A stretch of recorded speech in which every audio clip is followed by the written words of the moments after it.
All right, guys, we're going to go through the Is Sweden Socialist worksheet. So get that worksheet out, and I'm going to explain to you how we're going to attack that today.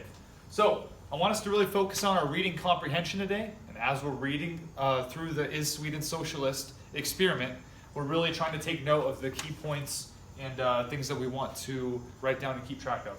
So in order to help us keep track of what we're doing today, we're going to complete an SQ3R activity.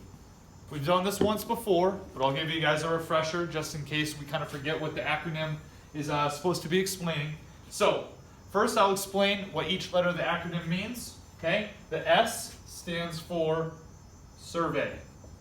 Okay, when we think about surveying something, we want to be thinking about not reading every word, but giving it a good skim through as we're looking at the article for words in bold, words in italics, words in quotations, and the examples that it's pointing out, or words in different font colors, so that we can kind of get some key ideas before we even start to tackle the question at all. So the second is Q, which stands for question.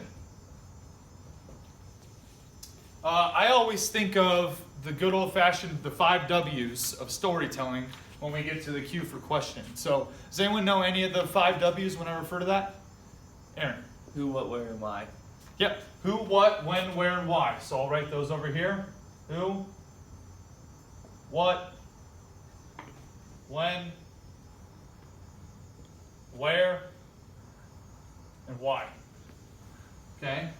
So, as we start to read through the story, if any of these specifically come up, as far as who the story is referring to in the article, what exactly is the main topic, okay, when the story is taking place, where the story is taking place, and then why the story is even existing or why the article was written. If we start to find those, we want to pause, get out our notes, get out our sheet that we're writing our SQ3R on, and we want to jot down those notes.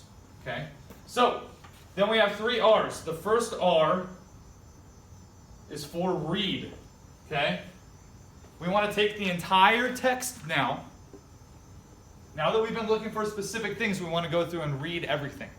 So we want to read everything and take notes on the important facts, making sure we're not missing anything with the questions. Okay, the next R is for recite. So we want to remember at the end of each paragraph, or a long section, or a main idea, we want to pause, and in our head, or on our notes, or with your partner, we want to literally explain what we just went through and how it pertains to the story, and make sure that we're not missing anything by kind of summarizing or recapping or reciting what we just read. Okay, and the last R is for review. Okay, we're going to make our own study guides like we've done in the past at the end of our SQ3R sheet.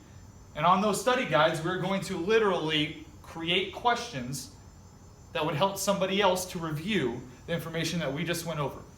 So as we're creating those questions, we want to write them down and pretend that we're a teacher making a study guide for a student who needs to review the article and the content that we just went over. Okay? So, if you can do this correctly, I should be able to read the article, Is Sweden Socialist? And then I should be able to do your study guide, and I should be able to ace a test on this content area. Okay.